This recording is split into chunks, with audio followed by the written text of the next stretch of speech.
గౌరవం అనేటటువంటిది ఎక్కడైనా కూడా సెక్రటేరియట్లో క్యాబినెట్ మీటింగ్లు జరిగితే దానికి మర్యాద ఉంటుంది. అట్లా కాకుండా క్యాబినెట్లో ఉండే మంత్రులు, ప్రజల ద్వారా ఎన్నికైనటువంటి ప్రజాప్రతినిధులు వాళ్ళందరి ఆత్మగౌరవాన్ని పరిరక్షించే విధంగా రాజకీయ నాయకుల వ్యవహారం ఉంటే బాగుంటుంది అనేటటువంటిది నేను అనుకుంటాను. జకీర్ అన్న,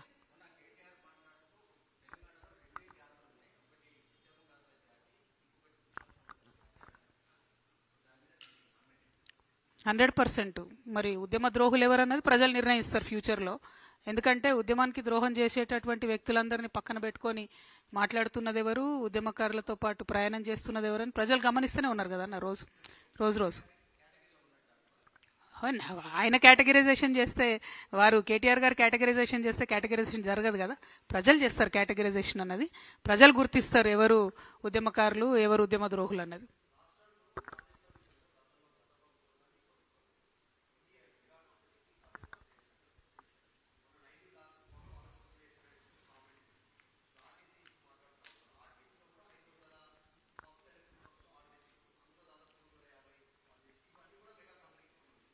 %100 ఆర్టీసీ అనేది మెగా కంపెనీకి దారదత్తం చేయడానికే ప్రైవేటీకరణ అనేటటువంటి సూత్రం వచ్చింది. ఎలక్ట్రిక్ బస్సులు కావాలి, పర్యావరణాన్ని పరిరక్షించాలని అందరం కూడా అంటున్నాం. కాకపోతే పాయింట్ ఏంటంటే ఆ ఎలక్ట్రిక్ బస్సులు ఆర్టీసీ ఓనర్షిప్లో నడవాలి.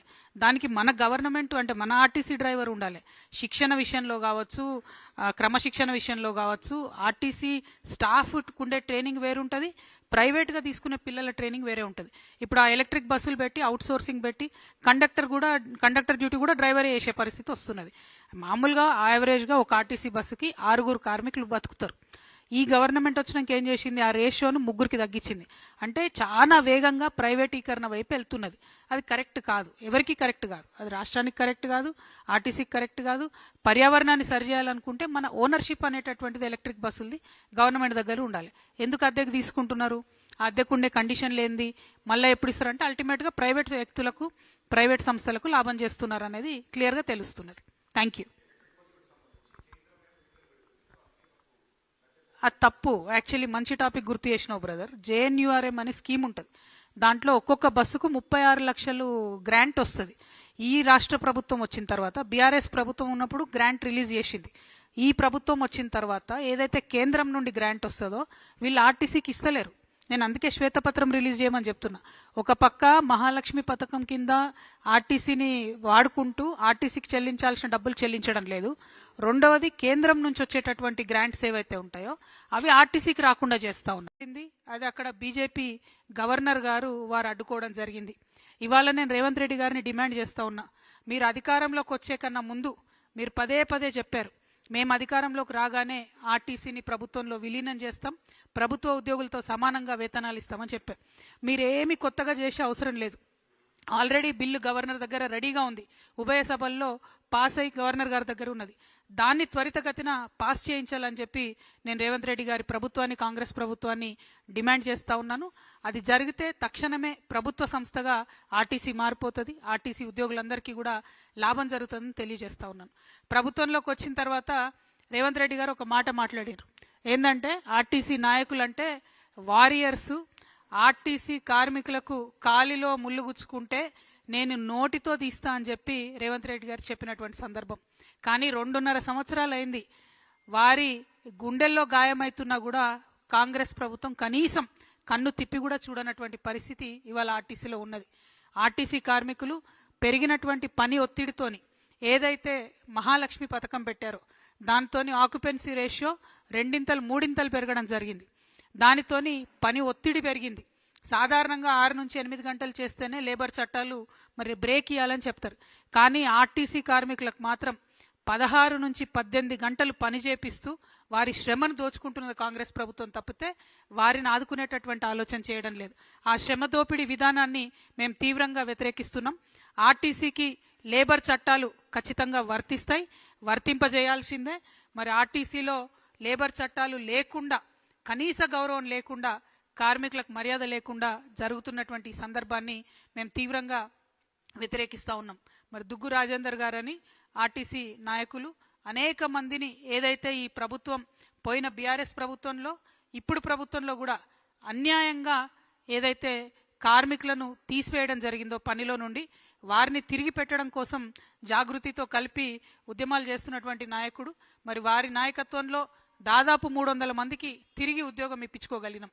మేము ఆర్టీసీని డిమాండ్ చేస్తూ ఉన్నాం, మీరు చిన్న చిన్న వాళ్ళ మీద మీ ప్రతాపం చూపిస్తూ మెషిన్లు టికెట్ ఇష్యూ మెషిన్ పనిచేయకపోతే ఆ ఫాల్ట్ సాఫ్ట్వేర్ ఉంటుంది, మెషిన్ ఉంటుంది, ఆ మెషిన్ కొన్నవాడిది ఉంటుంది. కానీ ఆ కోపం కండక్టర్ మీద చూపించి కండక్టర్ని తీసివేయడం అనేటటువంటిది కరెక్ట్ కాదు.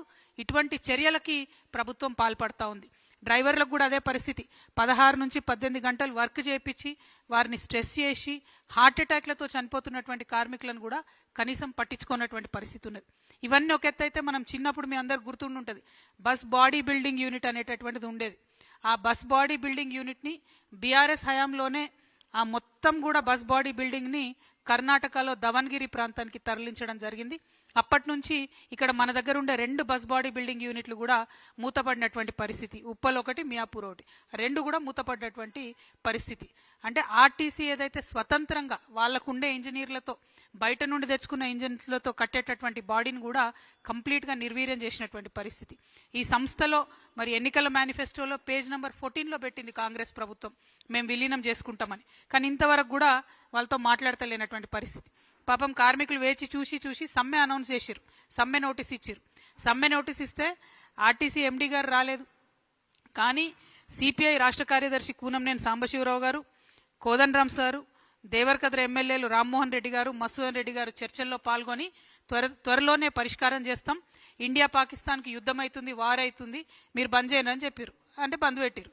కానీ ఆ తర్వాత ఇప్పటి వరకు ప్రభుత్వం మళ్ళీ వాళ్ళని పిలవలేదు, మాట్లాడలేదు. కార్మికుల సమస్యలు మాత్రం ఎక్కడ వేసిన గొంగళ్ళే అక్కడే అన్నట్టు ఉంది. కాబట్టి తక్షణమే ప్రభుత్వం దీని మీద దృష్టి పెట్టాలని చెప్పి నేను కోరుతా ఉన్నా.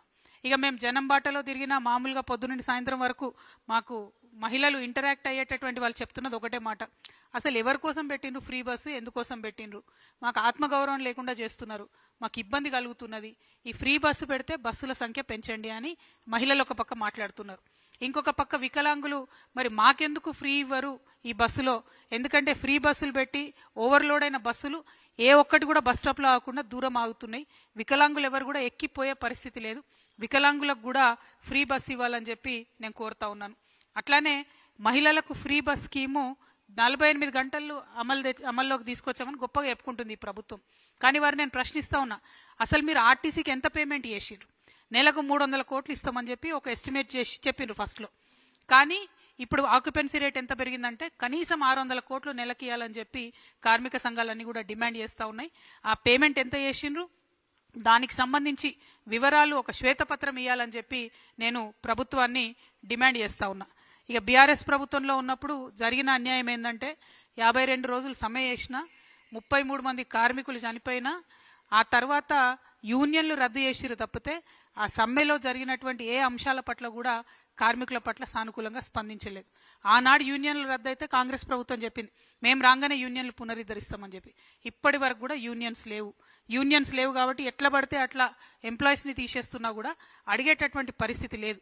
కాబట్టే ఆర్టీసీ కార్మికులందరూ కలిసి మరి 24వ తారీఖు నాడు చెలో సెక్రటేరియట్ అనేటటువంటి కార్యక్రమం పెట్టిండ్రు.